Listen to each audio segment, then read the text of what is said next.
All right. Hey, man. College football frenzy with an DZY. Nice.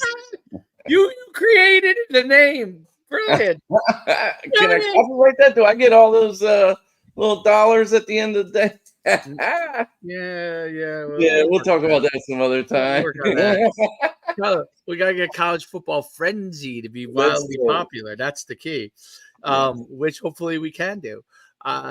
Amazing week in college football, and Mm. a lot of I think new things happening, and then obviously big surprise, and we'll talk about not a big surprise, but I don't think everybody expected Bama to beat Georgia because Georgia's obviously been so good, and Alabama's got a new coach, but obviously Kalen DeBoer is a hell of a coach.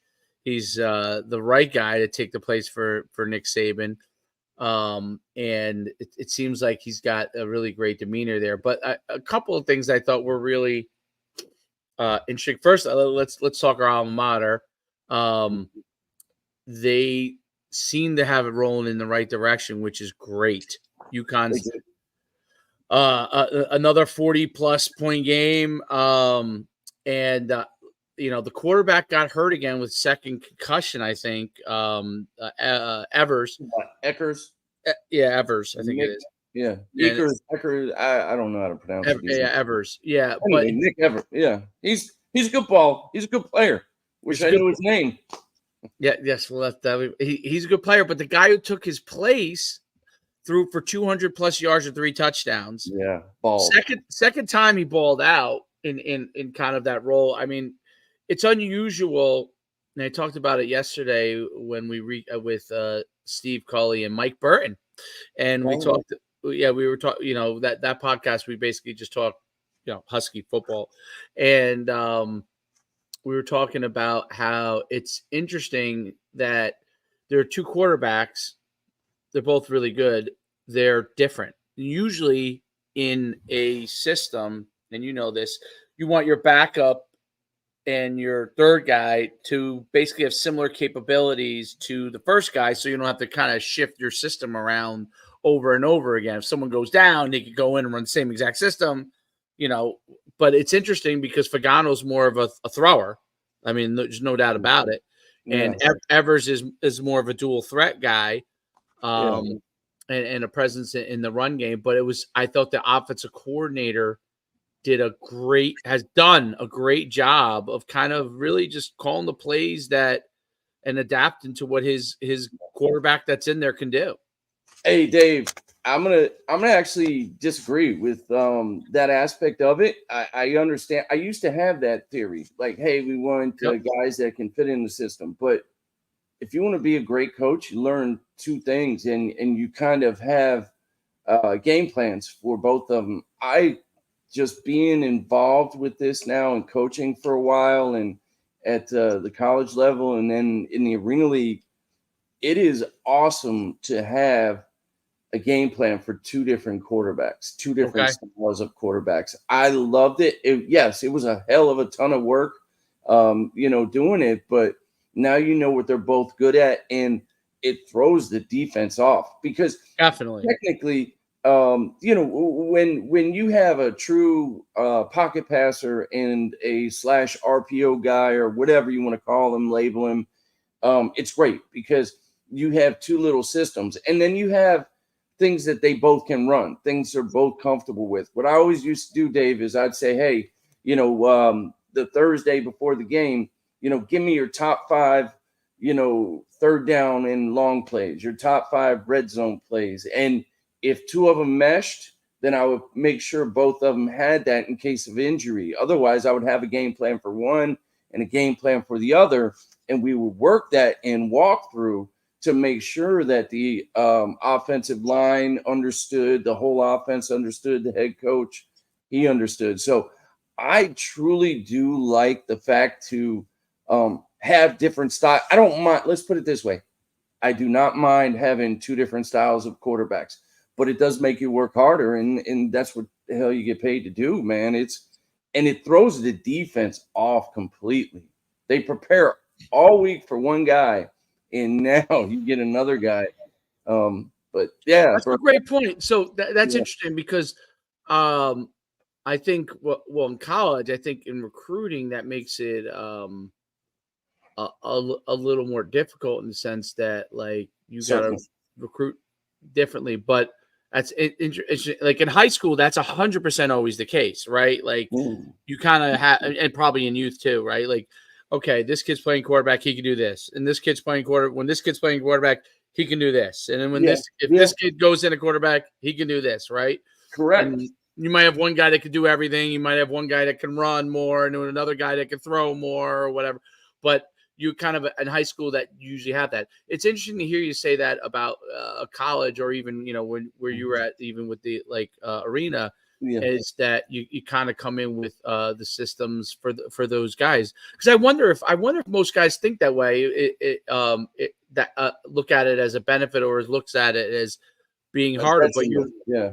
but Yeah. you're right in the sense that when it comes in, like, I don't know, Russell Dude, I'm Wilson gonna tell you, Russell Wilson goes down, right? man. Yeah. And then Justin Fields comes in, and Russell Wilson doesn't run as much as he used to. He kind of stays more in the pocket, Yeah, but roll out. they're kind of similar, though. You know what Well, I mean? Fields is really can run. I mean, Yes, he Fields actually opens up your offense a little bit he more opens it from an up more, athletic standpoint. right? Because Yeah. he could throw. I don't Yes. know whether he throws as well as Russell Wilson or not, but he's bigger. He may Um, not throw the deep ball as well as Russ. Russ probably throws one of the best deep balls in NFL history, other than me, which I didn't even get a chance to. But that's another topic, jokingly. Um, but no, I'll tell you, coaching at Fort Scott, that was one of the teams that was on that. What is that on Netflix? They were on that Last Chance U. Last Chance. Yeah, Last Chance U. Man, the talent level there. Hey, you get what you can. We had 5 or 6 quarterbacks, and all 5 of them or 6 of them, they were all different. So you didn't know if the one guy's going to be eligible because obviously they're not very good at academics. They don't, Right. even Too though we broke. checked every class and they had study halls and all that kind of thing. You try to help them out as much as you can. But the thing is, week to week, man, you never know which quarterback is going to look better. And so it really made me grow as an offensive coordinator to really, I literally would have going into a week 3 different game styles of game plans for Interesting. that week potentially. They were all married up, but they would accentuate what that quarterback did better. You know what I mean? For up front, it was, it was still zone, inside zone, wide zone, down and pull kind of stuff, and whatever the offensive line did well or what we think we could do against them. But sometimes I would tell the quarterback, hey, you have no option to pull this week. You Right. are not athletic enough. You give until it's an absolute that you can pull. Then some quarterbacks have like, look, Green you're light. supposed to pull, you pull that some gun and you Right. run as fast as you can and do what you do. Other times I'd call a play, and if it was a pass play, Dave, what I would do is I would coach him differently as well. And I'm like, look, we all know you're not as athletic as him, so you go through reads 1, 2, and 3 and throw away. Or I tell the other guy that's athletic, I say, you go through reads 1, 2, and you make something happen with your feet. Right. You know what I'm saying? So you just got to get to know your athletes, get to know your personnel, and that's a huge thing, man. So I don't mind quarterbacks being different. I actually like it in a sense, as long as the team can handle that scenario. You know what I mean? Yeah. I think nowadays most of them can. So I think Mhm. that's the thing. It's very different than like, when we played where like you were in like rigid systems, you know what I Yeah. mean? Like Yeah. even your system at you when Skip took over, he started to adapt more in your last like year Like or so. senior year. Yeah. I Yeah. wish we would have, But and I he's know you're gonna laugh at under this. new era, it's definitely Yeah. compared to now, it's rigid. You know what I mean? Still Sure. rigid, Sure. Yeah. right? I Like wish they would have if Skip would have let me do like some kind of zone read, I could at least gotten 4 yards. Keep the defense honest. But then I would have had to dribble a basketball on the football field to make me faster. well, I think that you're right that is. I mean, nowadays, obviously, every quarterback can get you a certain amount of yards. You Right. know, almost every. I mean, very few. Yeah. Even if they're a drop back guy, they can run if Absolutely. need be. So that I think that part has changed. It's not Yes. like, if Dan Marino tried to run, like, he wouldn't go anywhere, So Well, uh that's why Schuman speed came along, you know? well, I think a lot of that stuff changed. Obviously, the running quarterback changed, but it will also change the pocket quarterback in that the guy they want as a pocket quarterback still has to be able to get you yards and No get a doubt. first. I mean, Mahomes is a pocket quarterback, but he can get you a first down any if he gets Mhm. out there. Now he's not going to look to run unless he needs to. Yes. That's the thing that I think I think it's smart too in general, unless you are purely like, a running quarterback, like a guy who really is a run first guy, like maybe Lamar is. Sure. I think it's smart for the quarterbacks nowadays to use running unless it's a cold run as Mhm. a last option versus first option, because I used to be different. Like when I first started coaching, I was like, all I want is dual threats, like that's all I Yes. wanted, Yes. like they get. But the more you see guys take shots, you think to yourself, you know what, like Yeah. instead of running him 15 times, like let's run him 5, and then if he Yeah. scrambles, try to hit the guy receiver, and then run as a Yeah. last option and get what you can Yeah. get, Yeah. versus just take off, because you look now and they get so many shots because kids aren't prepared for shots as much. Like in the old days, I mean, we were live and Yeah. like you were Yeah. used to walking around, but now you literally you get your bell rung, you're out of the game, right? So Right. Right. that Right. changed. Like if you got your bell rung when you were a quarterback, they're like, "Are you okay?" You're like, "Oh yeah, yeah." Yeah. And you go Sure. back in and you just start chucking it Yeah. around again. How many Let's fingers do I have of? yeah, One. Okay, you're good. you're good. You're back in. But unless you had something with your like your leg or your neck Right. or your something broken, Right. that was how you came out. But like Yeah. you got so that part has changed, because if you think about it, guy takes off and runs, even if he doesn't get like a quote unquote like traditional concussion, he takes a shot. He comes off on the sideline. The trainer is going to be like, now college maybe a little, I don't know, but in high school, no doubt, the trainer's not taking chances. Oh Trainer's yeah. going to look No. at they're going to look at you and they're going to say, coach, Yeah. he's out for this game, Yeah. right? So if you're giving him the green light and he's not, to run all the time, there's a chance that you're going to lose him for a handful of your games, possibly, Yeah. You're just him right. taking a shot, even if he's Yeah. great. Yes. He takes a shot, and so I think that part has kind of changed my mindset a little bit on like you That's want to run, understandable. Yeah. No, yeah. that's understandable without a doubt. Without a doubt. But I know we got a little off track there, but dude, Cam Edwards, baller from Baller. UConn, baller. That guy has power and speed. I'll tell you the other guy that broke out this game was Skylar Bell, I think his Oh, name is. he's awesome. Dude came in. What did he come in from Wisconsin and Yes, I think balling, bro. he was the one. I think I don't. I think he was the one that got Evers to come over. He was also Wisconsin. Okay, yes, that's right. So, Hmm. but Skylar Bell in the Maryland game, even though they got crushed in that first game, Yeah, he was He was the one guy I was like, that guy he's can a stud. 100% compete with Yeah, the guys at the highest level. yeah, And I thought the same thing about Cam Edwards. Those are the two guys that I think probably compete as far as athletically and at the next. physically at a really, really, really, really high level. Yeah, certainly. Especially at least the top of the group of 5 schools, but could compete with schools from those other conferences. Yeah, he was awesome. And I'll tell you the other guy that really stood out, Langston Hardy, that defensive guy. He just made plays left and right, man. Was that the guy Um, who had the pick or the? no, that was I think he's either outside linebacker or like a Okay. stand-up Russian. But man, he was causing havoc. He had a nice little sack there, and he's pretty good, man. he's physically, he's long, his arms are long. Yeah, he's a tough dude, man. He's impressive, man. He's one of those other guys that I think could compete at that, that next tier type of thing. So I think, UConn, we're on the right track, man. Getting some of those guys, and it's just a matter of being able to continuously get those guys. Our schedule's pretty favorable. So you Yeah. got Temple this week, and Mhm. even Wake Forest, I think, lost. So they're not as good as originally thought. Sure. I think we play Georgia State. I think, I mean, legitimately, you look at the schedule until we get to like Syracuse or whatever. Like we could be. I mean, Yeah.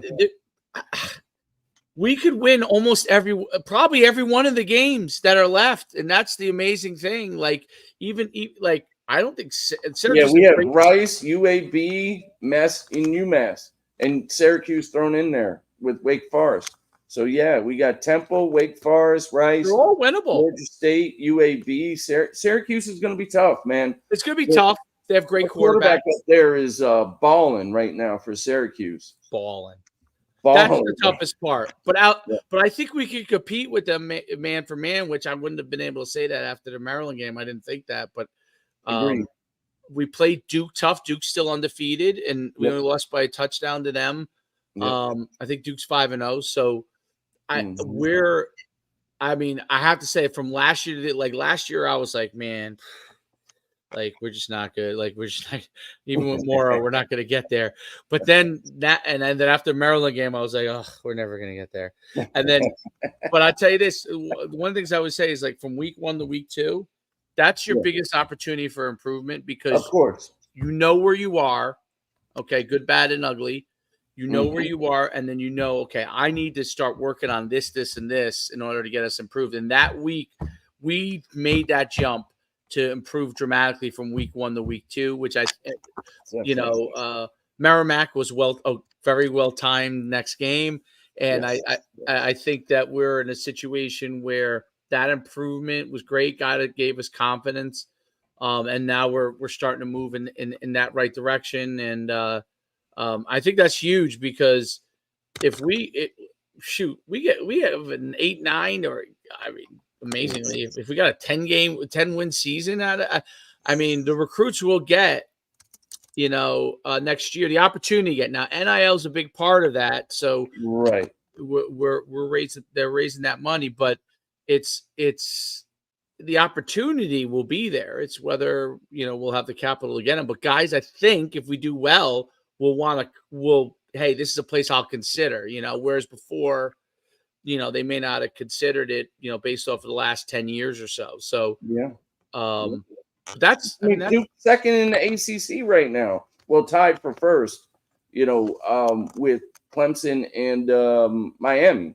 Yep. So that's not a bad loss. Like, it's a good loss. I know there's no doubt about it. But that's a loss that you're like, wow, okay, we're competing at that level. Yes. That's a conference we should be in. I think you said that too, like ACC. Yeah. That's what I think it'd be awesome. That's because that's Syracuse, and it fits what you want basketball wise. The only issue is the ACC is a little bit in flux, because Clemson and Florida. Well, Florida State's struggling, but Florida State was threatening to leave, and Clemson. Yep. I don't know if Florida State's threatening to leave now after being like 0-4 or whatever they are right now. Yeah. It's amazing how in college football now, how that could turn so quickly. You can have an undefeated team one year, and if you don't get the replacement pieces that you need in transfer portal, if it's not the right mix or the right players or good enough players, you could be bad. You could be bad that literally the next year. That totally is. That's unusual compared to what it used to be. Like if you were good one year, if you fell off, it would be like if you were like a 10-win team, you'd probably, if you were falling off, you'd be 8-win, then 6 wins. I was going to say, you're probably like an 8-win team. Right. You're not going from 10 wins to 0. Like that doesn't happen. Yeah. No. That's I don't know what's going on down there in Seminole country. Oh man. They're losing their minds, but I know we got a little off flack. The girls at the apartment complexes are not as happy. The girls in the apartment complexes. Remember those days? Oh, cheers to that.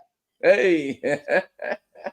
I'm drinking water, but that works. Yeah, I feel you. I understand what you're saying. Exactly. Oh man, woo, woo.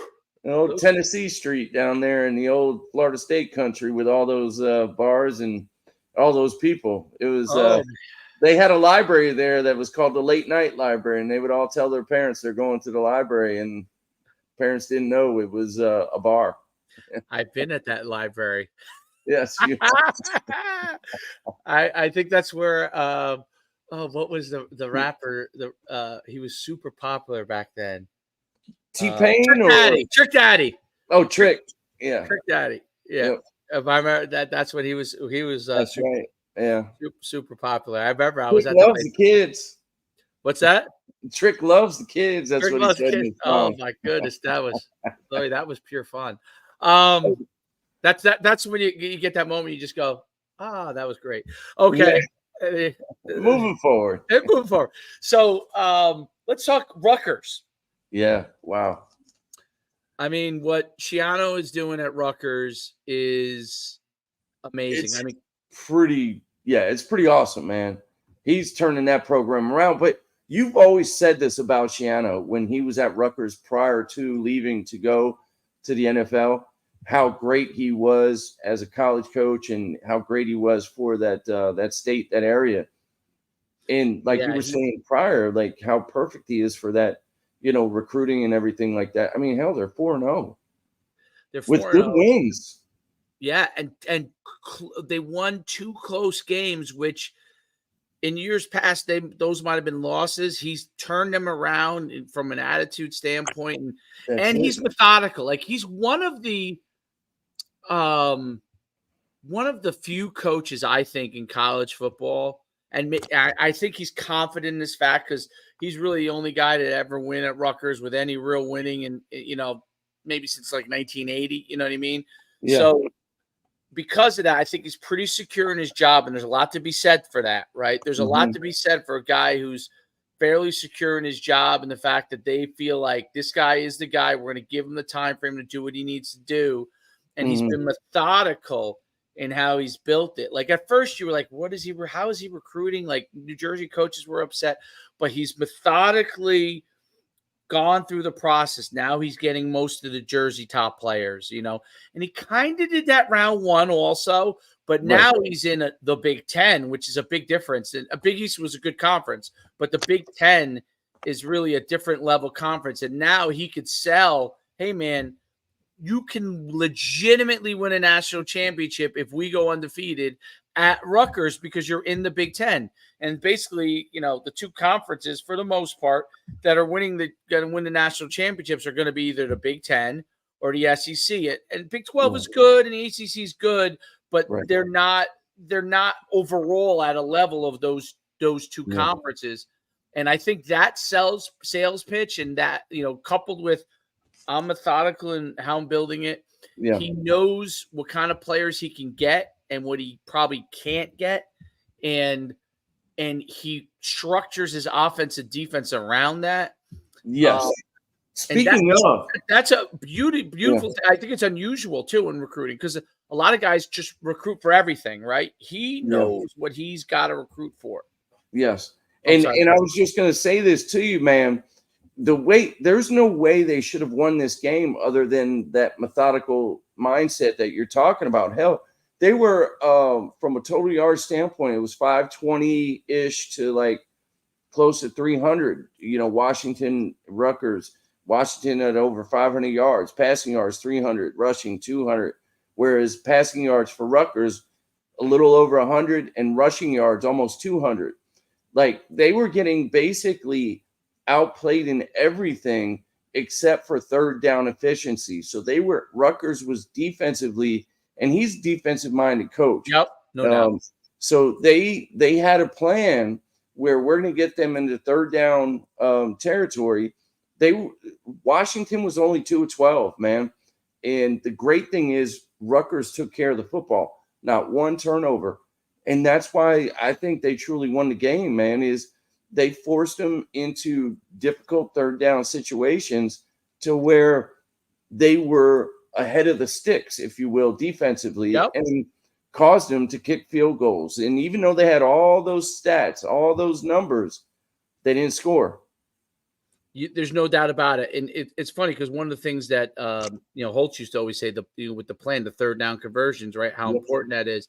So a team can put all the yards of offense they want. If they don't convert on third down, yes, you're really, really up Schitt's Creek. And Rutgers, one of the reasons why Rutgers also offensively can convert on third down, their running back is definitely one of the most unheralded guys in the country, Monungai.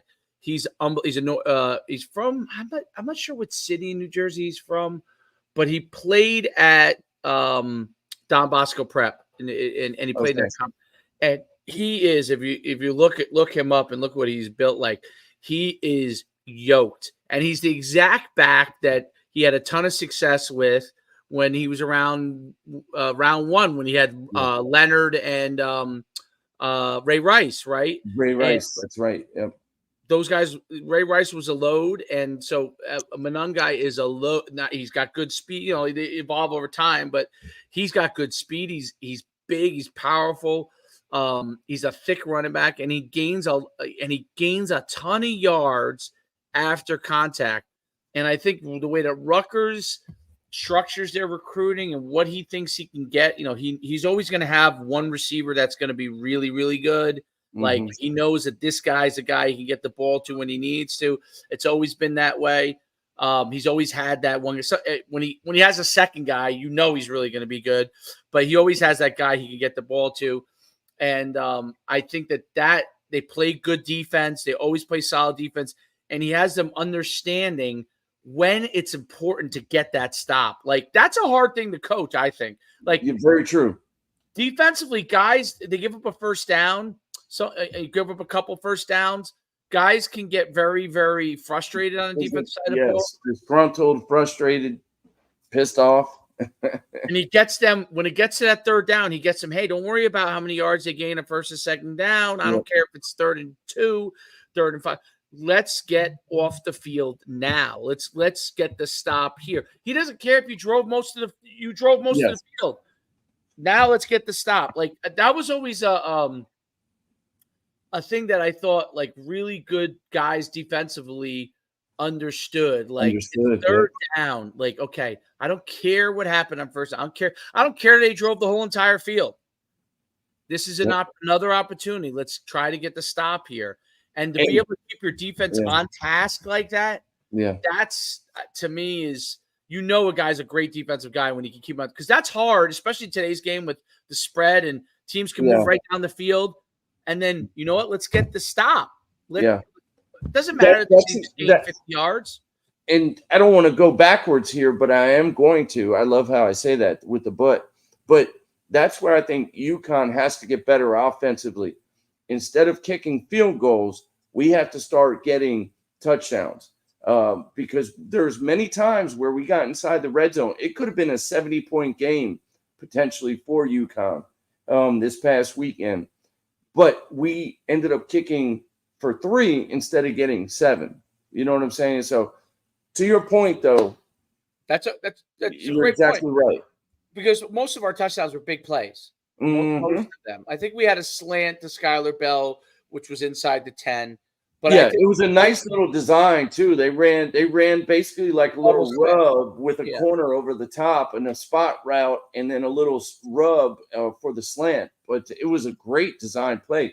I'm telling you, I got to do more research. But the OC right now for UConn, I think he's starting to understand what he has, and they're starting to find their identity. Where we said after week 1, what is the identity? But man, I don't mean to digress or go back. No. I think you're 100% right.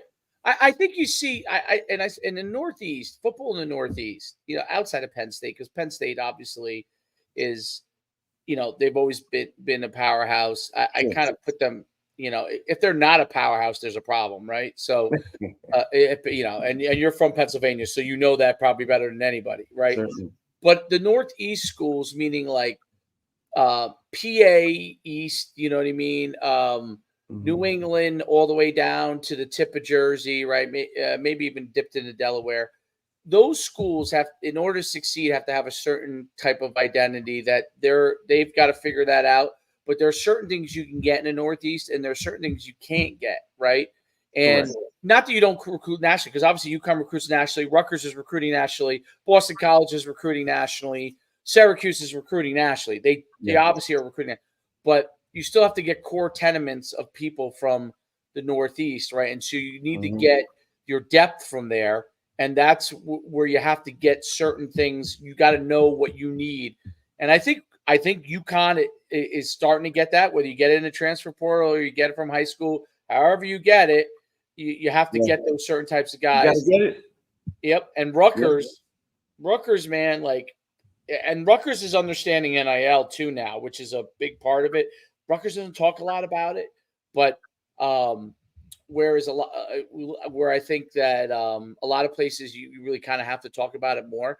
But Rutgers, he's been strategic in how he did his NIL stuff, and I think so far it's working. Obviously, NIL is, transfer portal, it's year to year, so what works this year may not work next year. But so far, he's been really good about like taking care of the guys he needs to take care of and not make it doesn't become a big thing in the news. You know what I mean? Like this guy's getting this, and he's taking care of like a lot of the bigger guys, the linemen. He figured out a way to get those guys a certain amount of money every year. I can't remember the dollar amount, but they are all taken care of. That's beautiful. And the skill guys, he's got skill guys, which is always obviously your biggest trouble factor, right? Skill guys, QB receiver, run them. They want the world, right? You know. But at the same time, you can't win without those interior, man. You got to start in the center and move. Yeah. And that's what I think by taking care of those guys financially to a certain extent. Listen, linemen understand that they're not going to get paid what the QBs get paid, right? But they want something too, right? And if you take care of them, they all understand that, hey, we're all going to get taken care of. And if we continue to play well, we're making X amount of money. I can guarantee you that a lot of places probably don't have enough money to take care of all the linemen the way they need to. Because of the fact that they're given, like, you get this skill guy that requires X amount of dollars, right? So now Ohio State is different. They have $20 million to spend. So nuts. I'm sure the linemen are all getting $100K plus, and then the skill guys are getting $1 million, but I think that Rutgers has done that within their system really well and got those guys. And they've gotten some higher level guys. The recruit is doing great. It's very, very interesting to watch Rutgers because as a person, obviously we're both UConn alumni. I feel like if one day we get into a conference, it doesn't mean we're going to have the same type of players, but we can mirror the level of success. Like Schiano is to me a template for a school like UConn because we have a lot of similarities. We're in the Northeast. Basketball's, runs rampant. Yes. Right. Yeah. Thing is, as much as Rutgers wants, luckily for Rutgers, New Jersey is a big football state. So because New Jersey is a big football state, football is important if they're doing well. But it's, people always love basketball season, right? Even in New Jersey, right? Because that's just how it is. You're near New York City. So, but I think that he's done a really good job with that template. And I think that UConn eventually will be able to mirror some aspects of it. Syracuse has done a similar thing as well. Like, I mean, their head coach Fran Brown is I don't know if he's from Jersey or Philly, but he knows everybody in that Camden Philly corridor, that whole South Jersey corridor, which has a ton of recruits, right? Yeah. So he really has a control over a lot of the not control, but is able to get a lot of players out there because he knows a lot of the guys just from being contacts. Absolutely, that's what it's about. It's all about contacts, man. His contacts, and in the 7-on-7 circuit, because I know all these guys because there's a handful of really big clubs in the Philly and then West Jersey, South Jersey area. I know all those guys, and and Fran Brown knows those guys very well. So I don't know if they coach together or they grew up together, but they all know each other, right? So, those things are really important. So he's able to build his template with what Big. Syracuse can get, right? Because Syracuse is also known as a basket, although last year they were rough in basketball. Oh, huge basketball, no Huge doubt. Jimmy Boeheim. I mean, you know, Yeah. you can't. So, I mean, the so I guy's been there. He was there for what, 30 years or whatever, 40 years. It's crazy, but yeah, fantastic basketball school. So yeah. I think that those things. So you see, Rutgers is obviously doing it probably the best right now in the Northeast, Uh-huh. but and UMass is probably doing it the worst, you know, and Temple's probably among the worst at doing it. Even though Temple had years where they were really good, but right now I think in this era they've been struggling a little bit, and I I don't know all the reasons why, but yeah, so I think that those things are going on, and so Rutgers is on a great path. I think they're gonna continue to do really well. Obviously, the Big Ten is difficult, so there's Yeah. going to be games that they're going to have that are going to be battles, but they're gonna they're playing Nebraska, then they're playing Wisconsin. I mean, none of these games are going to be easy, right? So, Sure. but I think that's one of the things that he started to get that identity. And you know what? You're going to have to be able to run the ball.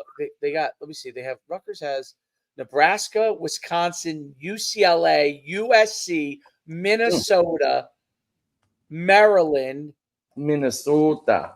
Illinois, then Michigan State. I mean, they got a tough road. They got a nice little schedule going ahead, but those are games. There's a lot of games in there that they can win without a doubt. There's a lot of games. That Minnesota, they should beat them. They should beat a few of those teams that you mentioned.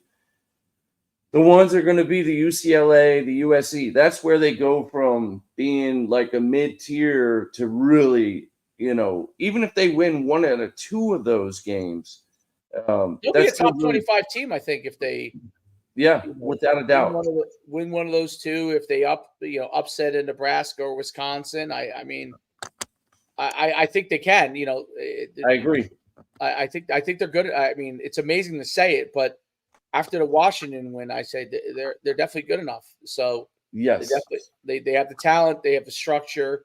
Chiano's meticulous. Like he's just a meticulous person, and I think that's what Rutgers needs. So, but anyway, on to Colorado, which was another one that I was impressed because I've been a skeptic kind of for the most part of Deion.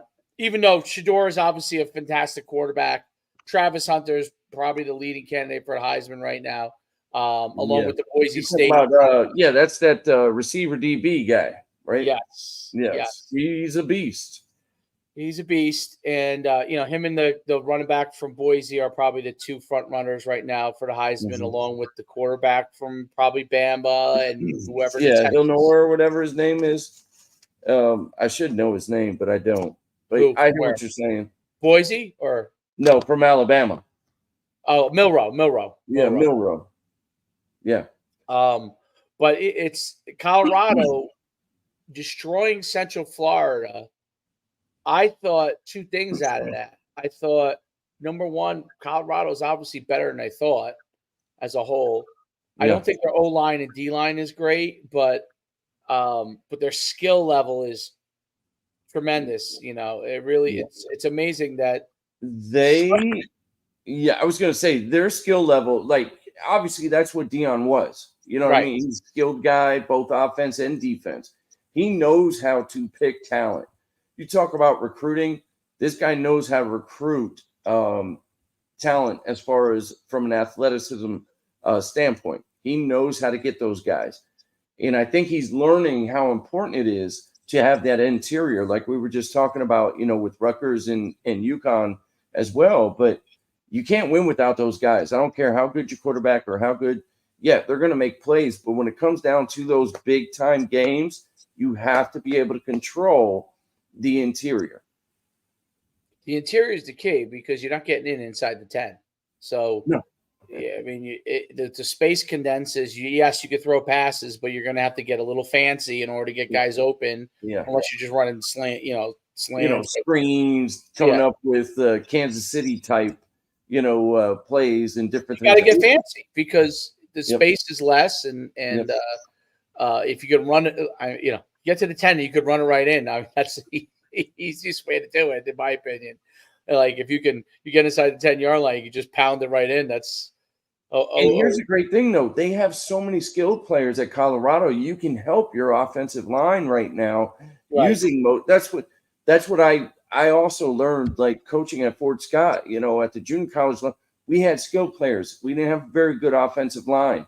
So what I would do is, if we could understand it, is use different fast motions or quick shifts and then snap the ball. And that way the defense is a little off guard. And now you could even run downhill, or you can do a zone read, or you can do a little reverse or some kind of, but you can't constantly win that way in those big games. You need to be able to ground and pound at times and go downhill north and south, man. If you cannot go down north and south, you're not going to win, especially against teams like Alabama, Georgia, where those guys are beasts up front. Those guys could literally be linebackers, playing D linemen, basically, is what they are, at some of those positions on defense. And did you watch that game, the Georgia-Alabama game? I did. I saw most of it. But yes, that was a hell of a game. You talk about big plays and great excitement. Man, was that an awesome game. I think what's so amazing at the highest level of college football is that the skill level is almost like basically looks like pros. They like, you could throw the ball down the field and guys can adjust, make plays, and then make guys miss after they make a tough catch. Like that, I would say 10 years ago, you throw the ball downfield, and the guy has to adjust to the ball and make a catch. Usually he gets tackled. What that guy, Ryan Williams, did when Ryan Williams, he caught it, made a move, got by him, and then broke a tackle. And the Georgia guy did it the play before. The Georgia guy did the same thing. Yeah. One play before, goes up, gets it. Ryan Williams is turning 18 here this week, I think. That's incredible. How is that possible for him to have that much dexterity and hand-eye coordination to do all that stuff without falling down, and then just make it even better, and handle that stuff? Man, there's a lot to be said about the University of Alabama and the University of Georgia with how they prepare these guys, these 18-year-old, 19-year-olds, and they look like pro athletes already. They 100% do. It's almost a matter of them just staying healthy, right? Because that's probably your biggest enemy, at the highest level, because obviously everybody can hit and everybody's physical and everybody's huge, everybody's fast. So it's staying healthy, but like their skill level, it's almost like I watch Ryan Williams, and after just like that game alone, I know they can't come out at 18 years old. Honestly, he could play in the pros right now, that kid. He could go into an NFL team and he would contribute immediately next year as a 19-year-old, 100% would contribute. Yeah. That's how freakishly athletic he is. That part is unbelievable at how skilled. I think part of it, you may tell me what you think. Part of it is now everybody has the ability to get with somebody to develop their skills from the time they're young. It's not just, it used to be, just the wealthy kids could do that, right? Everybody has that ability now, because guys will train guys, people just want to work with people, right? And there's trainers everywhere. I mean, obviously some are better than other, but it becomes the theory almost that if you're doing something with somebody and other people are doing nothing, you're just going to get better by the fact that you're doing stuff over and over again. You're repping it. Yeah, the repetitions. Yep. The repetitions, even if the guy is not like the most knowledgeable or correct in the mechanics of things, the repetitions. I've noticed that and I think you met the guy I used to coach years ago. This guy DJ. I think he had you come down and did something QB wise many years ago. Like maybe at this place. Yeah. Yep. So, and he used to always say, it's all about the reps. It's all about the reps. It absolutely is. Obviously you want to learn the right way to do things, but it's all about the more you do it, and obviously if you The more you do it correctly is even better. But the more you do it, I think your body, the muscle memory kicks in, bro. I think at a young age, kids start to adjust to what their bodies can do. So even if someone's not teaching something perfectly, their bodies can do certain things. And if they start to rep it, they start to do those certain things really well. Yeah. I call it the, I do this thing as a warm up for years and years and years, where I put our warm up starts with 4 cone stations, right? And basically the cone stations is quick feet or change of direction, right? Some form of change of direction, some form of quicker feet. And the change of direction drill, which is literally cone here, cone here, cone here, cone here, right? Change, change, change, change. And my theory was that you could teach any kid to get some level of change of direction if you just do this every day in your warm up.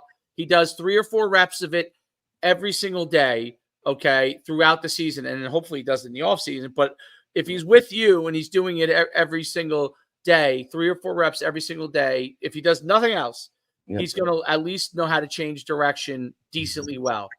And I've noticed that you do that. I'm not even, I'm just saying, hey, sink your hips, plant off the outside foot.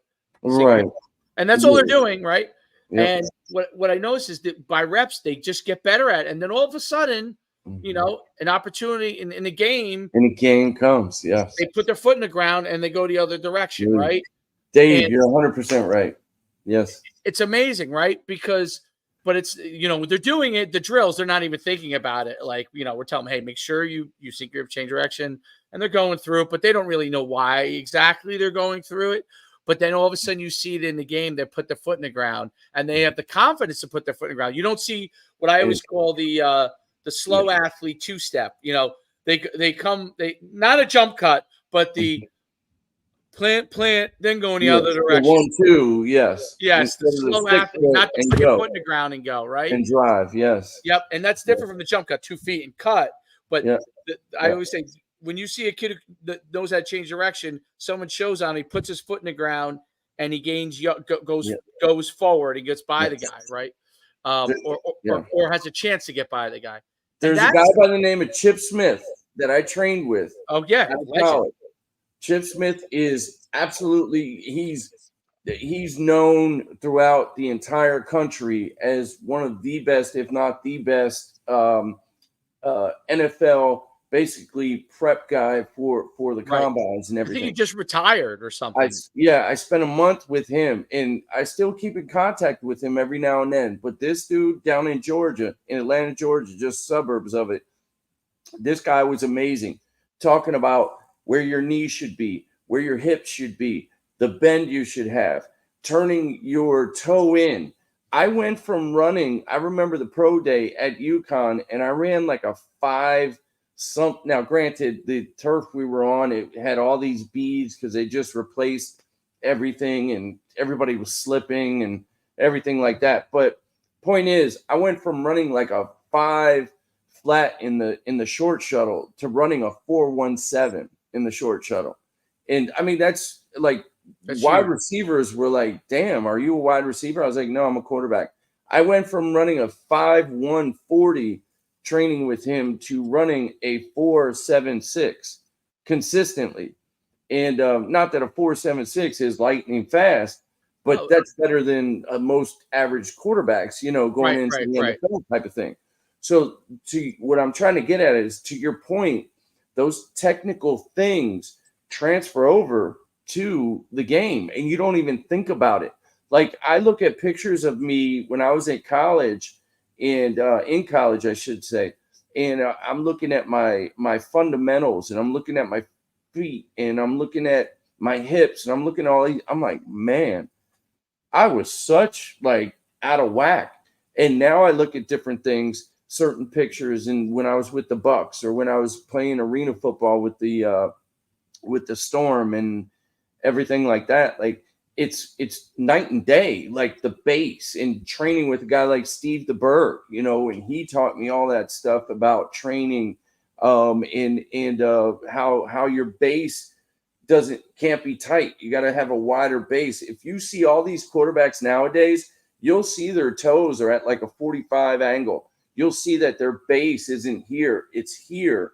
It's a lot wider. So now when they take that step to throw, it's only like a 6 to maybe 8-inch step instead of back in the day, it would go heel toe and they take like a foot and a half. And that's slow time. Same thing with DBs, or anything like leverage. If you're rushing the passer, how to stay low, how to get your hips towards the quarterback, when you get around the edge and different things like that, man.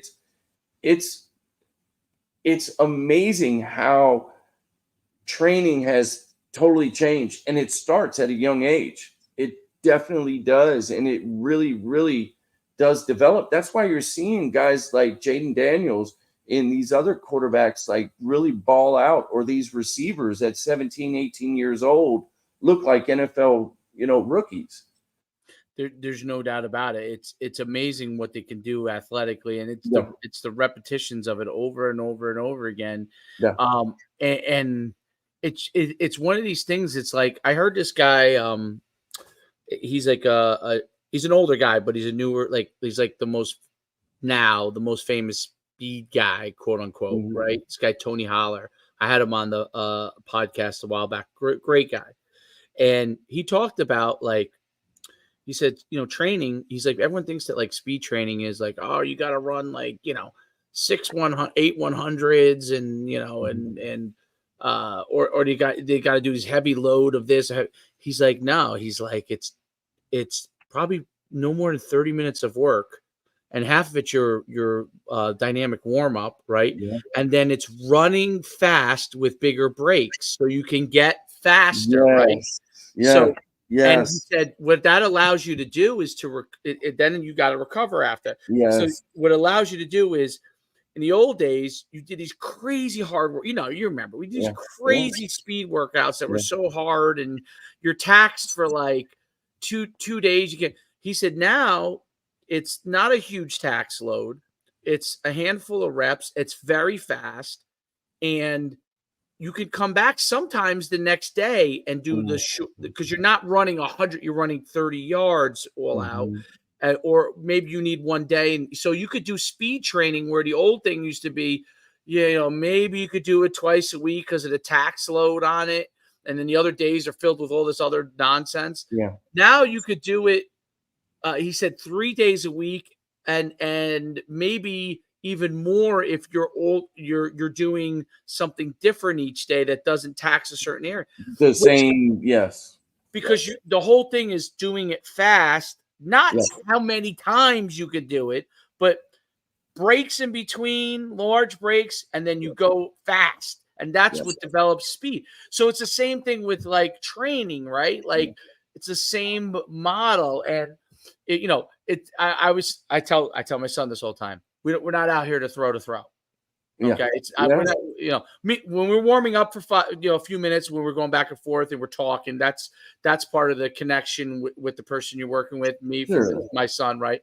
To know, But I said we need to do 3 throws here. Ball's got to be at my chest. Okay, perfect. Okay, then we have a tree, right? So I try to have him throw over the tree. I love it. The long ball, right? So he throws over the tree and it's got to land into the pocket the right way. So basically, I'm long run training him on how to throw a long ball in the fade. His long ball is great because of it. And most people think, oh, guy with the greatest arm, throw it as far as you can. No, it's got to be accurate. It's got to be accurate. And to be honest, nowadays, like you rarely throw a ball over 50 yards. In a game, you may throw it 3 times over 50 yards. Most of your throws are going to be anywhere from 20 yards in. Right. You know what I'm saying? It's going to be intermediate to short throws. Can you throw off kilter? Can you throw accuracy and accurately, I should say, and hit, and don't throw it to the guy, throw it through the guy. So and then learn with velocity, right? Arm slots. You have to learn different arm slots for different throws. 25 yards, your arm slot may be here. 20 to, a shorter throw, your arm slot may be way up here to get it over a D lineman, or it may have to come down here. And The he big thing, enjoys it. I noticed that yeah, he that's enjoys more. awesome. Like if and I had to learn this with him, how his mindset is. If I Yes, were to say, "Oh, we're going to throw," and we're out there for an hour, dude, he just won't. He'd just be like, "This is boring," because yeah. he's an athlete, like he wants to keep moving. He wants So to be challenged. right, he's like, "Okay, I want to throw. I need 3 good throws. It has to be at my head. I need 3 good throws. It has to be at my chest. You're rolling out 2 times to the right. You're rolling out 2 times to the left. It has to be here. But if you nail those 2, that's it. Like I'm not going to make you throw 15 of those. You nailed the 2, we're done. If you don't nail the 2 and you're 2 out of 4 on it, okay, it took you 4 times to do it. But the goal is that you could come out, throw those 2 times exactly right. We move to the next thing, throw those and I don't like I when it's a really good ball, I'm like, great ball. That's a great ball. See, how like I like that's a good ball. It came to the right place. Okay ball, okay ball, but it came to the right place. Most important, I always say to him is most important is you're getting it there with the right level of speed to the right spot. Everything else, I think, like okay, The the ball came out of tempo's your good, and we yeah, could say, yeah, the ball came out of your hand. I saw Brady say this one time. No, maybe I don't know if it was Brady or Manning, but they maybe it was both of them. They said, there's a lot of times if you see my ball, it does not look like this perfect oh, spiral. that's definitely Manning, because Manning never threw a good spiral, Okay, there it is. So that was but Manning, he's accurate as heck. but he was accurate as hell. He's like that ball's getting there and it was catchable ball, right? Yep, yep. And that's the other thing so the right velocity, and you could correct me if I'm wrong.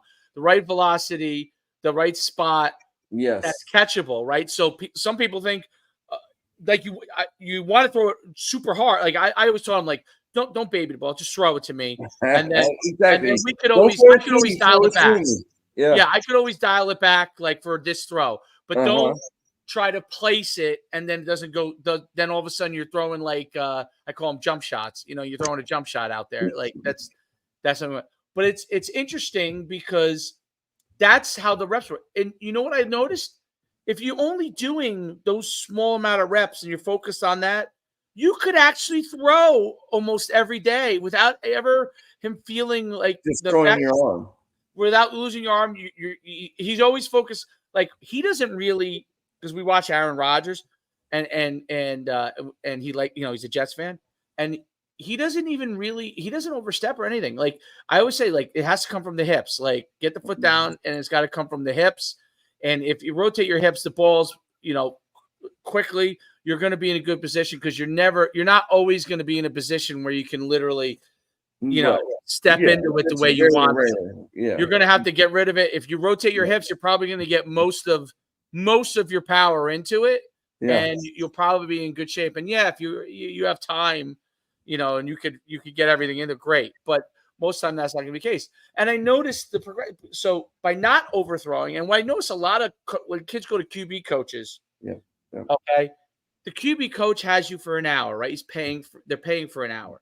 If I, as a QB coach, said to somebody, we're only going to need really like 25 minutes, like to get everything done, the parent will not view it as a valued session. Worthwhile. Yes. But if you said, like, let's say Shane Stafford said to him, listen, our sessions are going to be 20, 25 minutes, but you know what? You'll be able to go 3 times a week. Okay. 4 times a week. Right. And you'll be able to get a lot better than you throwing, this day for an hour and then all of a sudden you're sore for 2 days and then you come back at the end of the week, right? I actually think that quarterback coaches would make more money financially because they could get those groups, those little smaller groups together instead of these big, huge groups where we're all for an hour and you end up throwing only a few times anyway. And it's like, Right. And you could get them more times a week. And actually you could get maybe more dollars for the time slot than you are like for if you're working 30 minutes with them. Let's say you got $100 an hour. You could say, okay, well, I'm going to work 4 30-minute slots with him, and it's going to be $60 for those $30 slots. Now I'm getting 120, and if you go back to back to back, you get more sessions in and maybe more individual done. But that's what I noticed from working with my son, like that he progressed better than when I first started. It's like, all right, we're going to work for an hour. And like, I'm telling you, 30 minutes in, he's like, Dave, can we go play something else? Not yeah, football? bro, I have plans for every kid at every level if they're good enough. How old's your son again? What is he? 9. 9. So for that level, there are certain things I would do, and I would make it challenging, make it fun, at the same time, because it's hard to keep a 9-year-old to 11-year-old, maybe 12, their interest with this Right. stuff. Plus they get tired and they had a long day or whatever. They want to go play with their friends. And, Correct. so what you do is there's so many things that I used to do. That's why I truly like only small groups, like 4 to 5 kids. And so that's why, like, one day out of the week, I truly solely focus on footwork and making them athletic. Even though I do that all 3 days, because Right. that's where the game's going, I always make sure, however we warm up, we're doing ladder drill, we're doing overspeed work, we're doing resistance work, we're doing all that stuff. But it all depends on what I want to get done that week and who I'm working with and what we did prior to. So we'll work on short throws and we'll rep the hell out. So sometimes I even want to get conditioning out of it. So we'll just maybe do like 30 throws, 10 yards and shorter. Like we'll start with like I'll have at least 10 footballs, right? And they'll have to we'll start with hitches, and they got to do all boom, run up to the line, 1, 2, 3, or if they're in shotgun, 1, catch it. But I still make them run up to the line of scrimmage to get some conditioning, and then they snap it to themselves and take one step and throw the hitch. So I work shotgun, I work underneath center, and we just rep that stuff, short stuff, and then we'll just go through. We'll go hitch, slant, we'll go curl, and then we'll go to the other side. And I'm sweating my balls off and running around doing different things, especially if they throw bad balls. But I do about 5 to 6 throws per, depending upon the kid's age, and what they can handle after I do like an evaluation of them, kind of a deal. And then once I learn what they can do, we'll go ahead and, as they, like you were saying, hey, it's got to be within the framework of the body, kind of a deal. So that would be a conditioning day. Then I do an arm strengthening day where we truly work on, and this would probably be on like a Friday. So they would have Saturday and Sunday off, and then we come back again Monday. But I would then do deeper throws like digs, comebacks, corners, and just a true, I would make a square of about a 8-yard square, with everything, 4 yards, I should say, like that box they talk about throwing. And I would learn how far they can throw it. And I'd make them take a 5-step drop, even though rarely now they do 5-step true drops. But they would have to take a 5-step drop, heave that joker, right, and throw it to me and keep it in that box. And I'd set it down, and they do those 5 or 6 of them, depending upon the kid. I could increase the amount or decrease. But after they threw it, I'd have the other box set up on the other side, and they would have to run down, and bam, they would do it again. So now they're getting conditioning. They're throwing deep balls while they're tired. So that would be like my arm strengthening day. So I would always have days, and then the next Monday, because I'm figuring their arm is still a little tired, we do a lot of leg work stuff, and we do some shorter stuff. We might work on some technical stuff on how, where to, your footwork and all that kind of stuff. So I always had a plan with what I did from that perspective, like you're saying, to where it takes time. Like some days it may only be 40 minutes, 45. Some days it may be an hour and a half. You know what I mean? Depending upon the rest that kid may need, I would always teeter it towards that person. But whatever. I just wish I would have promoted it a little bit more from that standpoint. But these kids that I've worked with, man, they got the most out of their ability, to be honest.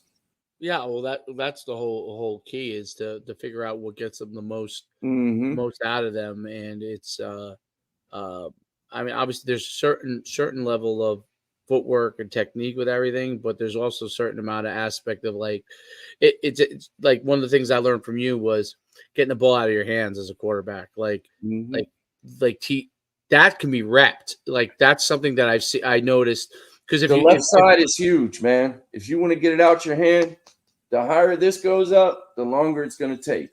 Watch right. Jeffrey Goff. He's got a elongated release, but he can throw that thing a million miles an hour.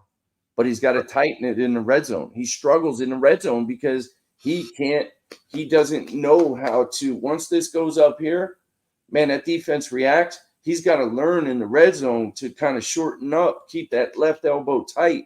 And I even have Shorter lever. do Well, that. DeMarino, the shortest, it used to have. Yep. Even though he was 6'3", he had a Elway, Marino, short lever on everything, and it was like it came out like Mhm. a rocket. Yeah. You know, it looks like when you see Aaron Rodgers throw, you know, obviously he's starting to get older, but when what you notice is his throwing action. I mean, there is Mhm. nobody with it looks like he's throwing a dart, dude, and it Dude, just it's flies. it's chin to shoulder. If you keep this chin down, your chin to your left shoulder down, it's not going to allow you to come up here because that chin is going to keep the shoulder disciplined. And if you ever watch Aaron Rodgers warm up, he's like this. It's crazy, but It's they're the unbelievable, reason and for it it. looks like he's Yeah, throwing a dart. You know what yep. I mean? Like He it, just, yep, whoop, and it's moving, and that ball is moving. and it spins, bro. His ball spins. His Yes, it ball. does. It cuts It, through air. it might be the prettiest. It might be the prettiest ball there is. I mean, Yeah, the way it spins. You know, like it's just it's amazing because obviously he's on the Jets now, so he's on TV more here. But like when he was on the yeah, Packers, like I didn't really watch, you know, other yeah. than highlights. I didn't really watch or the playoffs. I didn't really watch him that much because he's green bet. You know what I mean? And Well, I got a question for you though. What are your thoughts on Shador? Speaking of quarterbacks, and we were talking about Colorado. yeah, What are your thoughts on Shador Sanders? ability wise, what Yeah, just overall. Like I'm I, I interested. I was a little bit of a skeptic on him, but Yeah. I in the Why? why just because I thought he like wants to extend the play too long. I think that's going to get killed in the NFL. I don't Agreed. think he's fast enough to extend it consistently unless he learns to scramble. But I'll tell you where I slightly changed my thought. That was my initial thought process. I think the ball comes out pretty quick with him. I think he's got a really good arm. I think his decision making was okay. I Hmm. think that improved a lot this year, and I think that what impressed me was I thought when things got tight last year and they were struggling, I thought like he kind of you know fell apart a little bit. And Yeah. it may not be his fault. Maybe the line was so bad. I don't really know. But this year in that Baylor game, and Baylor should have killed them. But when he got the opportunity, they should have. They had the game. They were up by 2 touchdowns. Should have been up by. Would have been up by 3. I don't know what the coach was doing. It was one of those games where I was like scratching my head because Dave What his Aranda's. dad was doing? What's that? I said what his dad was doing. No, not Colorado. Baylor. When they Oh, lost, Baylor. I'm sorry. I thought you meant, Baylor was up by 2 touchdowns and could have went up by 3, but I don't know what their OC was doing. Like yeah. they had a chance to just knock him out, and then Shador they didn't get the first time they punted, and then in like 30 seconds Shador took him down the field. They scored on a long play, and then they were back in it. And then at the end of the game, the Hail Mary, which he threw a dart to the guy on the 2-yard line, the guy dropped it, and then he threw another dart, which the kid caught. I don't now.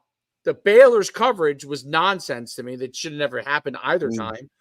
But that part to me was a little bit of like poor, I don't know, coaching, I guess. I don't know. Yeah. Poor, Yeah. or poor planning. But Shador still made the play, which I thought was very impressive. Like he made the play on both 2 in a row. That's hard to do on a Yeah. Hail Mary, right? Yeah. And then he won the game in overtime, was patient, they scored, and then obviously Travis Hunter made a play to stop them. But that impressed me. So I thought, maybe he is that guy. He has the opportunity to be that guy. Like sometimes he shoots his mouth off in ways that I don't think he should. But hey, he's making $5 million a year. I don't know what that's like. So if I was making $5 million a year at 22 or 21, I don't know how I would be. So I don't want to completely indict that, but he's impressed me with his poison ability. The question always is like, does it translate to the NFL? The truth is, I mean, I think a lot of it's a crapshoot with these guys in the NFL. Like, totally agree. I mean, a lot of it has to do with. Do I think a lot of these guys have ability? Yeah, I think a lot of them do have the ability to be good. There's a lot that has to go into being a great NFL quarterback that is beyond just your ability and your mechanics.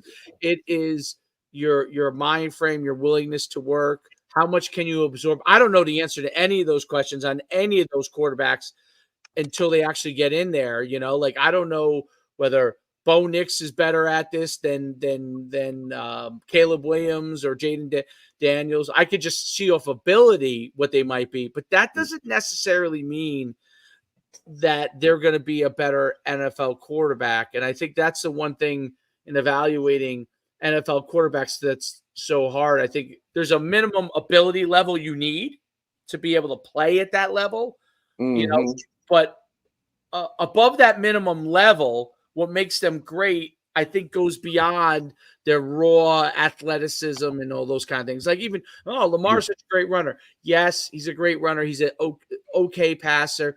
But what makes him a winning quarterback, even though maybe he's a little limited passing, is he somehow makes plays, Yes. So that, I don't know if that's like it's teachable, meaning grooming from the time they're young. You can teach that from the time they're young.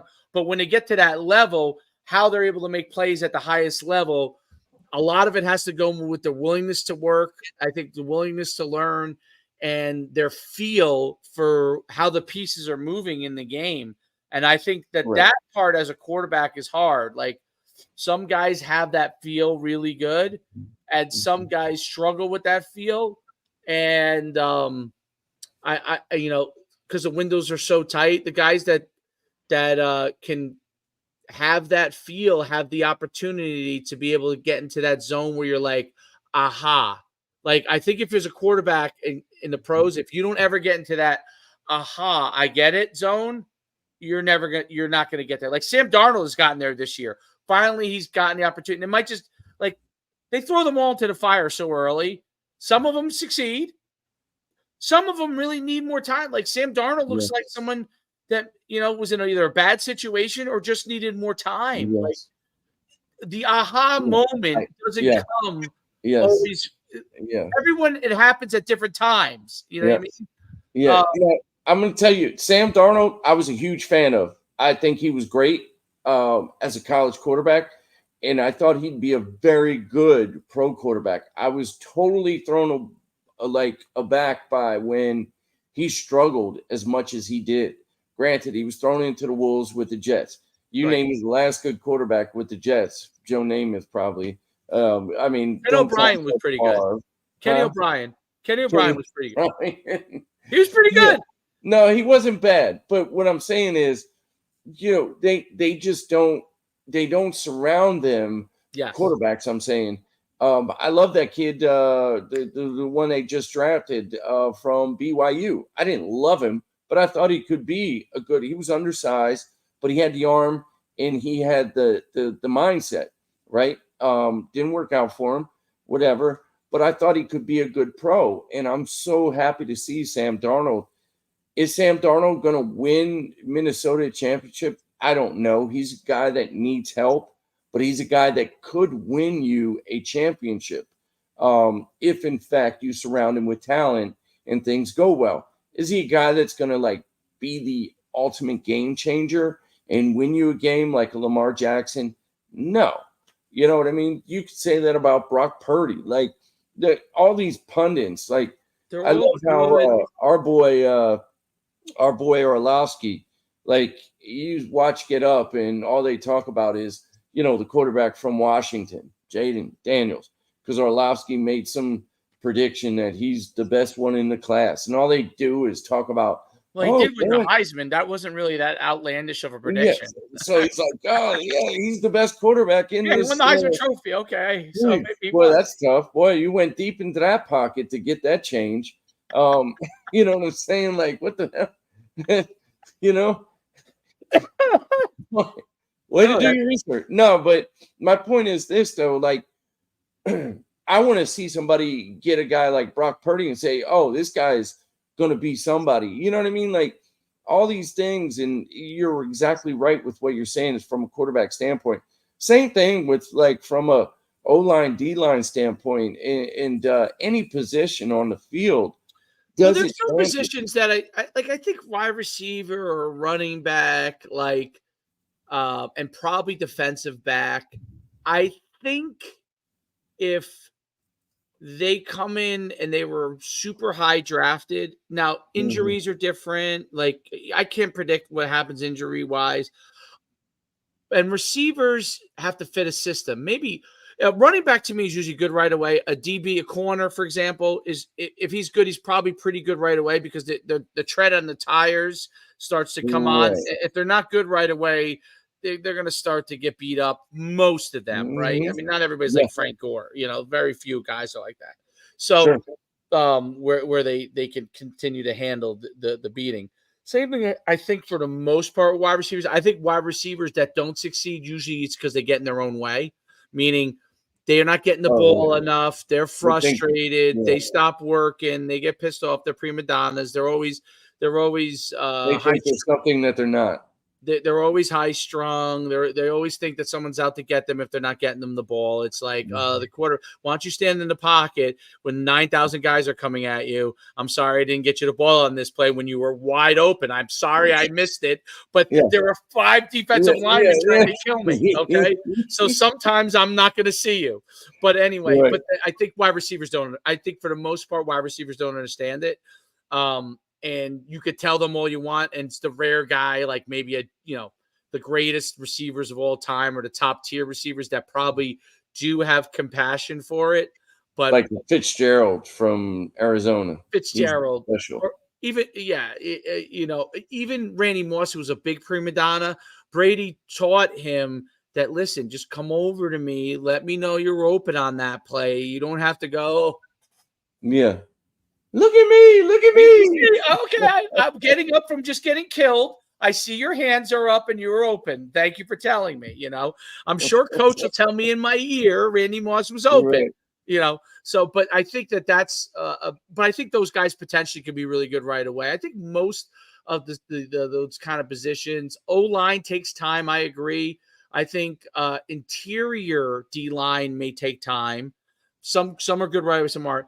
Outside guys probably are good right away, DNs or Yeah. whatever, Yeah. because they have tread on their tires, they start to slow down. But quarterback is a really, like, everyone, because they get drafted the highest, is really probably among the most unpredictable, even though you have to draft Oh, them it's high, definitely, yeah. because you have this kid could be a great kid, do all the right things that throughout college, be the best player in the country, and all of a sudden you hand him $10 million, and he goes home at night and he's like, do I really want to look at my playbook right now? Or do I want to have this blonde girl come over and give me some kisses? Like, you don't know, and that's just one thing. I mean, I think that most of them are it doesn't take a lot to take you Mhm. off course as a quarterback, whereas a receiver can do all those crazy things and still be good. A quarterback cannot do all those crazy things. And I Yeah. saw the mindset that I always think, like, a quarterback elite versus good. Baker Mayfield, you saw the controversy, right? Where Baker Mayfield basically said, and he Oh, yeah. wasn't taking a shot at Brady, but he basically said that, when I came in, everybody was uptight Yeah. and they're a lot more relaxed. Yeah. And Brady came back and said, yeah, I expect, I'm trying to win Yeah. My championships. expectation. Yeah. Yeah. Yep. Yep. And that to me is like, listen, Baker is a good quarterback. And Yeah. what he's probably saying is probably true. Oh, He's it's probably 100% true. a friendlier guy. He's probably Yeah. an easier guy to get along with. But Brady is the guy, if you want to win. Now, if you just yeah. want to be a pro and take your $10 million, You don't want Brady as your quarterback. Yeah. Because he's going to be like, what the hell are you doing? Yeah. Like, Dude, why are you not in your book? Like, he's going to get in your business. And details. That was one of the biggest things that would always cause conflict with me is I was such a stickler with details because I wasn't the best athlete. I didn't have the strongest arm, but when details were done, we had success. And I needed those details in order to be successful. Now, I could make plays when I needed to and help people, from that standpoint. But at the end of the day, to make an operation move smoothly and be successful more times than not, dude, I love Brady for that. Like, there was a reason, why he's always been successful. He demanded more from himself and his teammates than any coach would. And that guy was so successful for that reason. Michael Jordan was like that. So I was going to say, exactly. When you watch when I watched The Last Dance, like people are like, oh, did you enjoy? I said, when I watched The Last Dance, Michael Jordan has me on edge when he's talking. Like I'm not. I feel you're not even there. I feel Jordan's competitiveness through the freaking TV screen. You're like what? He holds grudges. You almost want to get up and start working out after you hear him talk. You're like, he's still mad at Isaiah Thomas. I mean, listen, most normal, you have to be not normal to be able to be that great. I think, very true.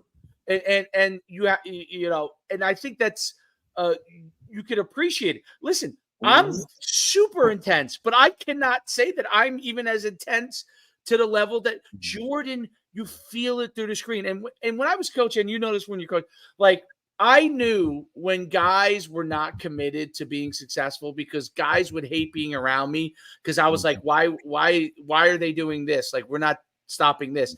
And guys were like, well, we're doing this. We're just, are we fixing it? Like, guys would hate that. I'm telling you, I've coached with, it wasn't until every time I had a lot of success as a coach, it was those guys who rode that out with me and realized we need to do this in order to have success. And then, you know what? At some point, a lot of guys would say, you know what? I'm kind of tired of it. I'm going to move on.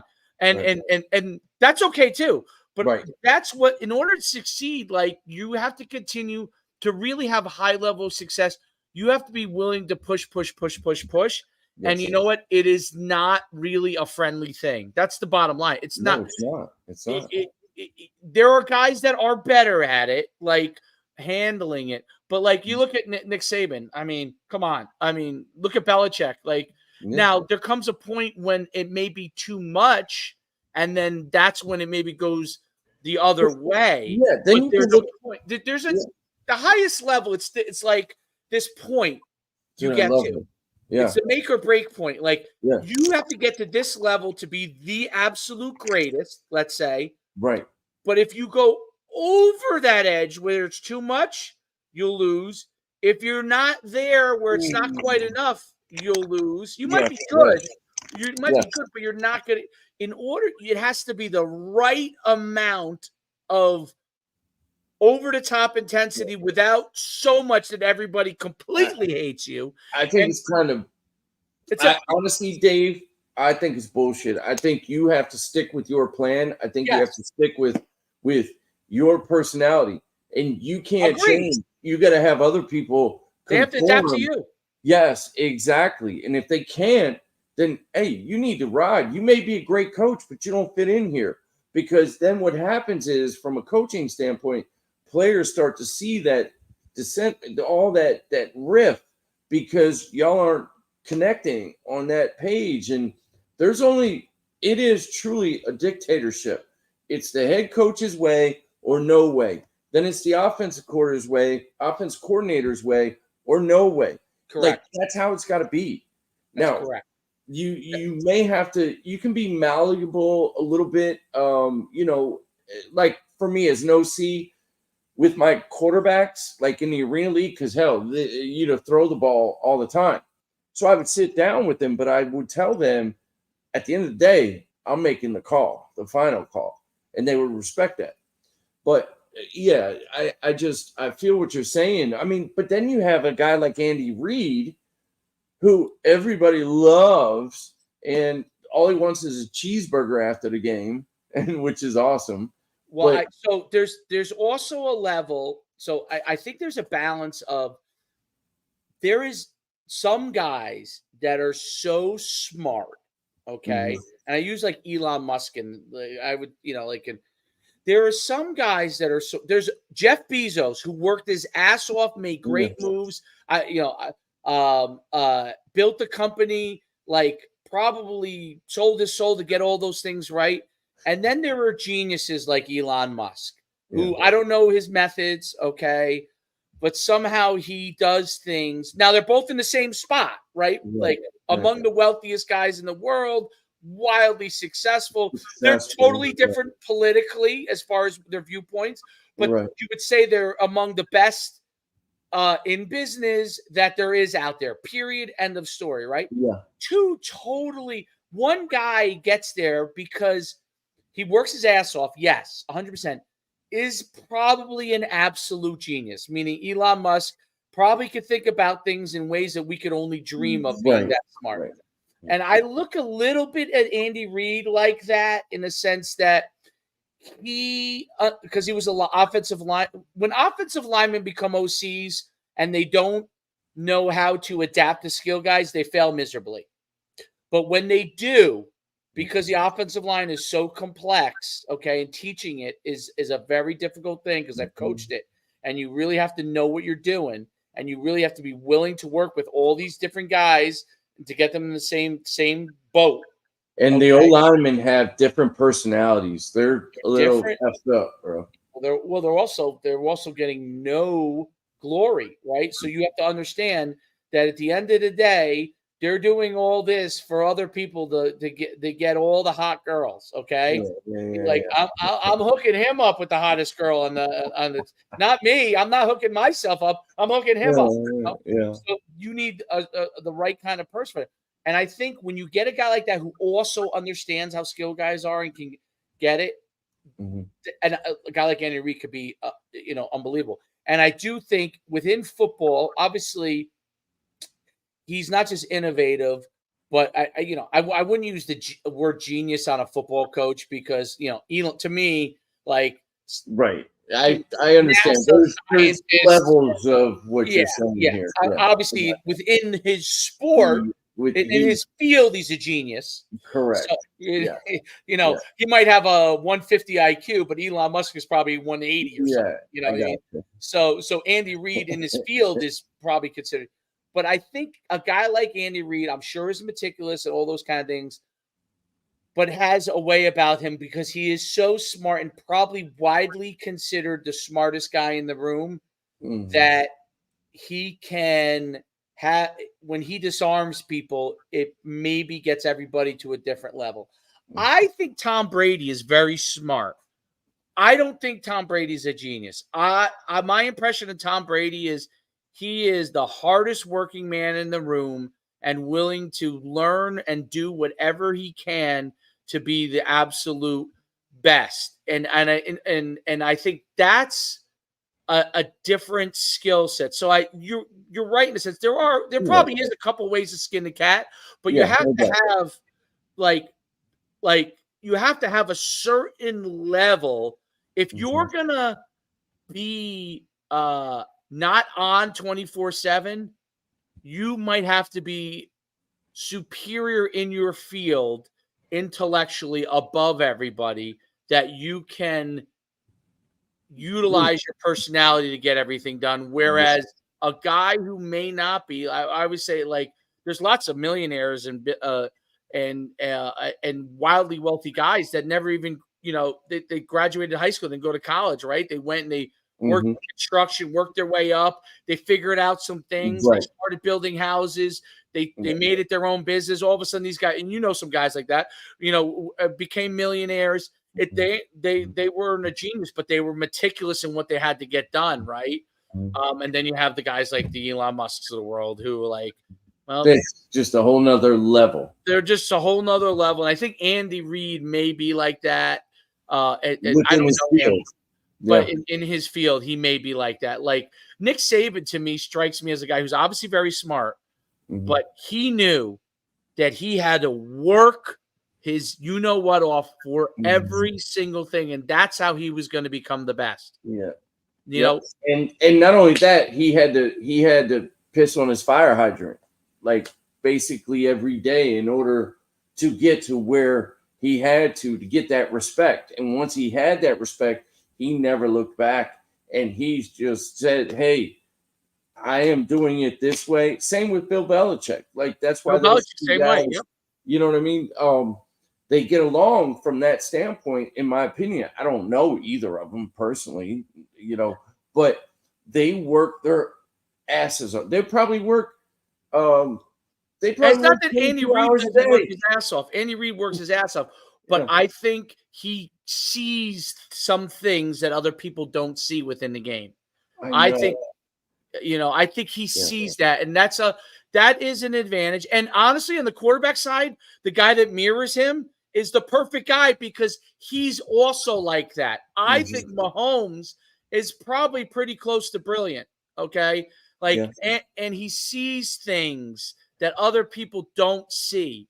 Absolutely. He's the first quarterback that I ever saw. And I actually even taught this. I'm telling you, Dave, I swear to goodness, bro. I taught this when I would teach scramble drills with my quarterbacks. As you start to scramble, take a look over your shoulder to see what's behind you, because these D linemen are rushing around, running the horn.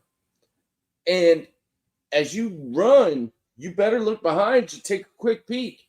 He's the first quarterback that does it. Now, every quarterback does it. As they start to scramble, they step up, they take a peek back. Now, I don't know if you've noticed that, but it's an ongoing trend now since like 3 years ago, maybe, ever since he started doing it. And I would train these quarterbacks to do that. As you step up, like when I would train them to like there were certain rush lanes that guys take, right? Right. So I would teach quarterbacks, hey, these are the rush lanes they take. Here's where you need to go. As you get there, if you go laterally, you need to take a peek back and make sure nobody's coming from behind, the strip sack, forced fumble type of thing. And if you need to, you can run backwards and reset, make that guy miss, kind of a deal. And people are like, that's dumb. That's so stupid. Meanwhile, this guy's doing it. And the other thing is this no-look stuff that Mahomes is doing. Man, we used to practice that back in like 2001, 2002, 2003. You know what I mean? Like that, I started teaching that stuff. Like, I'll tell you who taught me. Steve DeBerg taught me that stuff. And we would have different things where I would have to look at him, and depending upon where he pointed, and Steve was paramount. You know who Mahomes' quarterback coach is, right? So it's Jeff Christensen, okay? So the guy used to come and do our Chicago events back in the day. Okay. Yeah, Jeff was great friends with Steve DeBerg. That's who he learned all his stuff from. Yes. If you go back and look at some of my old podcasts, this before, it might have been just when he maybe started working with, but he was a Steve DeBerg disciple. And I love Steve is hands down. And he doesn't do any stuff anymore, right? Or anything? Or no, he is different. I mean, he's getting older, like he can barely move. But I'm telling you, Steve took my game from like here to way up there. And the things with the footwork, the things with the left arm mirroring, like the right arm mirrors the left arm, the things with throwing without truly looking, using your peripheral, trusting it, that kind of stuff. All these different movements and how to do things. Steve, I'll never forget sitting down Steve has a beautiful house down in Tampa on a lake. We would watch film, man, in hours. We would go in his backyard. This dude is such a football junkie, football quarterback junkie. He would have footballs like just laying around like they were leaves falling off the trees in the fall. Like, oh, pick up a football. I'm like, dude, you have like 60 balls laying around. He's like, yeah, don't worry about it. I got more. He's like, I don't care if they get wet. Bro, we go out back and we would just all of a sudden, we'd have a beer or two, go out on the lake, come back, and he's like, hey, I bet you I can throw more footballs into the square than you can. And he had this whole thing set up next to his house, and we would go back there and we would just get in this crazy competition. Like, all right, we get 5 here, 5 there, 5 there, 5 there. And we would just say, okay, tomorrow you got to buy lunch if you miss. If I win, right. whatever. But during the same time, as I'm doing it, I didn't realize this, but he's actually coaching me. He's like, Shane, you realize when you throw to your left, you fall this way.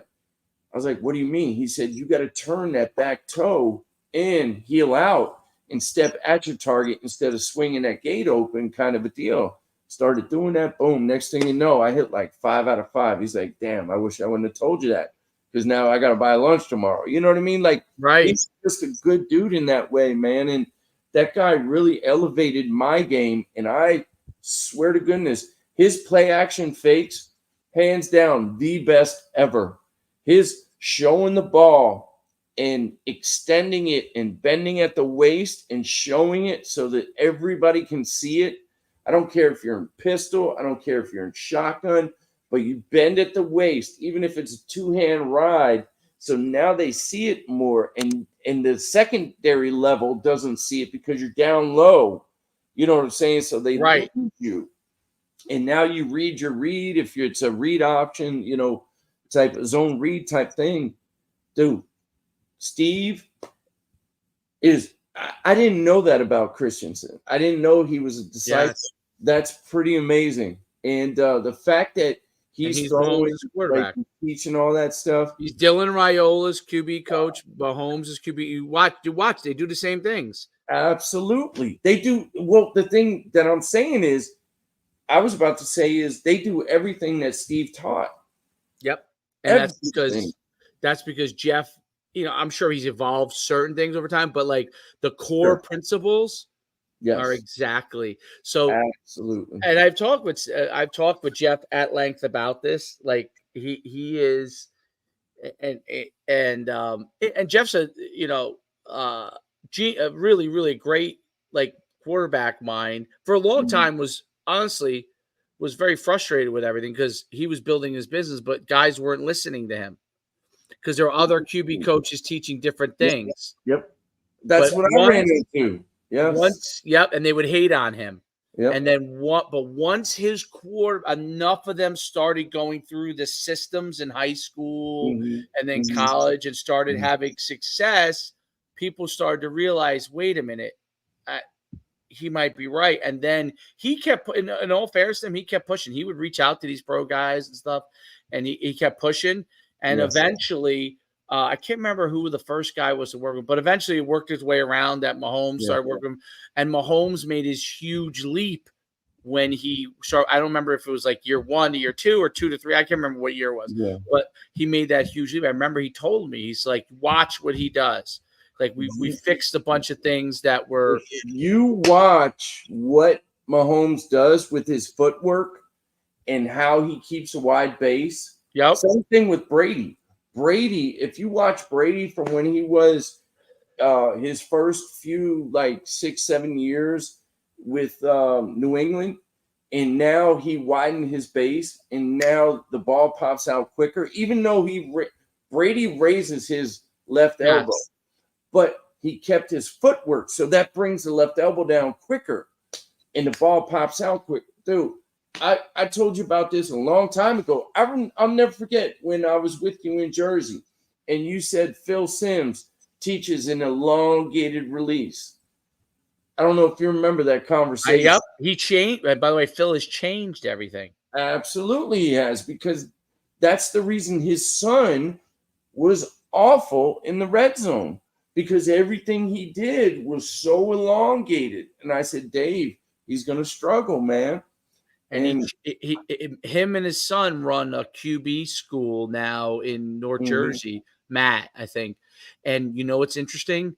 They've evolved. They took the good parts like rotation of hips, the things that they did, but he shortened up. They've evolved their system, which is much more like, you know, what you see with like Mahomes and all them.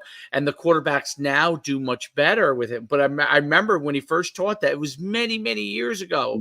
And I was like, people were like, what do you mean? That's Phil Simms. I'm like, no way. I'm not teaching my quarterbacks that. Right. And I'm like, and it was funny because what was I, a linebacker? I listened to you. And you could run through my quarterbacks just from what I learned from you. The quarterbacks that I coached, okay, and most of them were really running guys who I taught to pass better and stuff like that. Because, you know, in high school, I've only had one or two true, dude. Every single one of them were like, every single one, all conference first team, they were all this, all that. Almost all of them went and played college at some position. Not all of them went and played quarterback, but they all went and played college and was all because they all threw at a very, very high efficiency rate. Almost all of them were 60+% passers. Okay. Very few interceptions, very high touchdown to interception ratio. Very rarely did I have a quarterback in all the years of me coaching have a high, one of these, 10 touchdowns, 9 interceptions things. Right. Yeah. And because I would get that out of them. I taught them, first of all, to quicken up their release, all those kind of things, a lot of things that you taught me, their footwork, and then the decision-making process. I remember someone would go to these quarterback coaches and these guys would be teaching them to read the whole entire field. I'm like, no. Like I was, my whole thing was like, originally I was like thirds, but then I would, depending on the guy, then it was, depending on what the guy's ability was, either thirds or one, absolutely 1, 2, 3, but I would adapt it to. But what I learned was that all quarterbacks are a little bit different. All of them have slightly different skill sets, but if you teach them certain things, you could almost replicate the results. Some guys might run for more yards if he's a better runner. Some guys might throw for more yards if he's a better thrower, right? Sure. But you can replicate those results, and you just know time after time they're going to do this, they're going to do this, they're going to do this, and it becomes very, very predictable. And as long as you get a good enough level guy, and I would work that through. What I learned in preseason in high school was work as many guys as you can at quarterback, and you'll figure out which guys are the right guy. Just take all the good athletes, and then you know what? If someone goes down because of that, you also have a wide receiver that could go in and play quarterback immediately, right? So take them all in there, figure out which guy's the best guy for this system this year, and then the other guys can always go in. And usually I would always have like at least one guy per class, so you'd fill the grades level, right? And that you always had that kind of thing. So you never had an overall issue. I do it even in youth. Okay. Even though my son's a quarterback, I have 3 quarterbacks that are all good, really good. They're all really good. And they're all different. Sure. And they're all really good. Okay. Goes back to what we were talking about earlier. But they also have to play a different, even my son, he's got to go play some receiver. Right. The one guy is my star running back, but he's also an excellent. He's more of a runner, but he's an excellent one. The other kid is he's very quick footed. He could throw really well. He could do probably both things pretty well, right? And they all learn it, and they're all having a certain level of success, and they're all gonna be really good quarterbacks, right? To whatever their ability ends up being, they're all gonna be able to be really good at it, right? And that's what I've noticed, and that you do. And if you do that, first of all, it's three guys, okay, in high school level, right? It could be 4 guys, right? It's 4 guys that all know your system. So if he's not playing quarterback, he's over a receiver or a running back or a tight end. Yeah, I don't have to worry about him ever lining up properly. Right. He's going to line up correctly. Yeah. He knows. He's going to line up correctly. And he's going to get the guy next to him who's the receiver who doesn't know what the hell's going on. Hey, He's you're going off to get the him lined ball. up. Hey, you're on the ball. Yeah, absolutely. Hey, you need to be tighter. Yes. So the more guys now, the group you always have to manage is the parents because everyone wants their kid to be the quarterback. Jeez. Oh But my goodness. Yeah, that's a whole nother that's a whole conversation. different thing. But for the kids' development, now they could go play anywhere. Like they could go play anywhere in the field, even if they don't end up being a quarterback. They're going to be really valuable in a lot of different places. They're going to be really, really valuable. And Absolutely.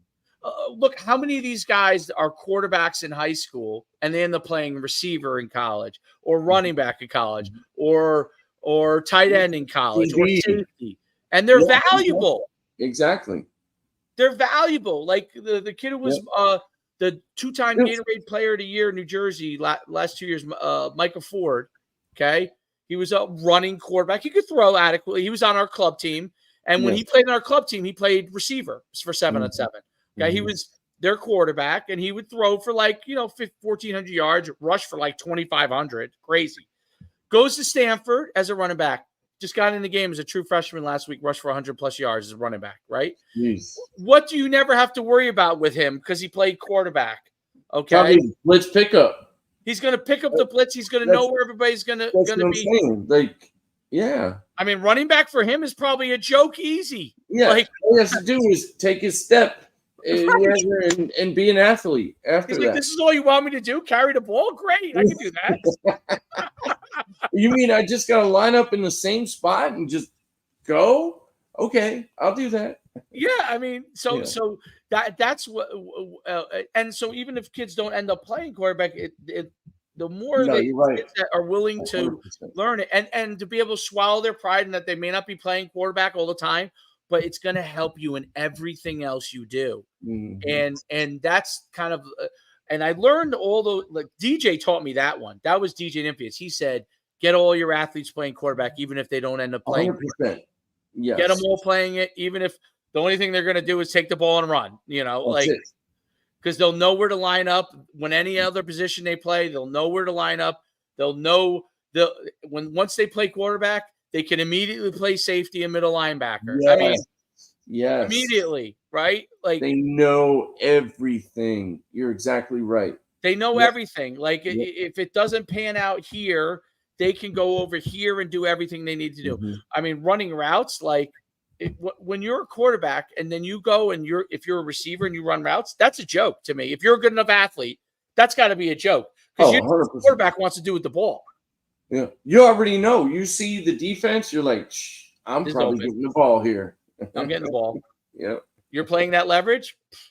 Yeah. Okay. My favorite used to be. This is why I do miss coaching high school a little bit. My favorite used to be like when I would line up trips or quads to one side. Yeah. And I would have my receiver away. Yeah. Okay. And I always used to take in high school my best receiver. This is contrary to what most people do. I would take my best guy, tall guy, and put him at the left receiver. Single. They would always have the second best guy playing that corner, right? Because most quarterbacks are right-handed, so they're going to be like, okay, I'm going to put my best corner here. This guy's going to be my second best guy. So I already know my best guy's matched up on their second corner. And I would just line them up and I'd be like, how wide do you want me to go? I'm like, listen, if you can go to the numbers, because we're just going to call a slant. And if that guy if this linebacker who's forced to play in the box because you have trips this way, so he's got to slide in. If he doesn't stand in the alley, we'll just throw slant until the game. Till the cows come home, no doubt. So absolutely. And then once they move and they slide everything over, now you can actually either run the ball or you throw it to your trips or quad side. Exactly. There's so many things you can do. You dictate. See, that's what I love. That's what I always try to do, Dave, from offense coordinator standpoint, is dictate what the defense does. Don't allow them to dictate what you do. So you're exactly right. Just keep throwing that. And if he plays heavy inside, hey, we'll run by you. We'll throw a slug over. If they want to bring a safety over the top, we got other things. That means they're playing too high. Now we can run the ball. You know what I'm saying? Like, there's so many. I used to tell the kids this. I used to say, if you get out there and you in your head, you hear what I always would say in practice, that's stealing. Like I Yes. would say when I see those kind of things, I'm like, we're Yeah. stealing. We're stealing right here. Yes. Like that's stealing right there because that's not even fair for the Yeah, defense, man. right? So if you get out there and you're like, it's stealing if I run a slant, you know what I mean? Yeah. It's you know I'm calling it because if you're thinking it out there, you know Yes. I'm calling because I'm looking at it and I'm like, well, okay, that's what are you gonna play that way? You know, and good. What's great is about football is good high school coaches or good coaches. They're gonna call your card. They're like, I'm gonna put a guy out there. Are you Yes. gonna run the ball or go to the trip side then? Like Right. I want to see if you're gonna do it. And if they think they got a great middle linebacker, they're purposely gonna put a guy out there because Yep. he's like, you're not gonna throw that slant. I mean, unless you're really you got the balls to, you're not gonna throw that.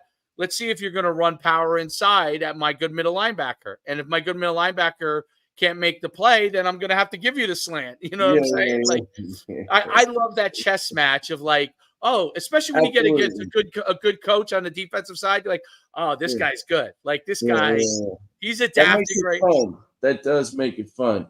Hey, shoot, I don't mean to cut us off, but I do have to get going. I got to be in about an hour, but I got to get ready to roll, man. Great college football Friendzy.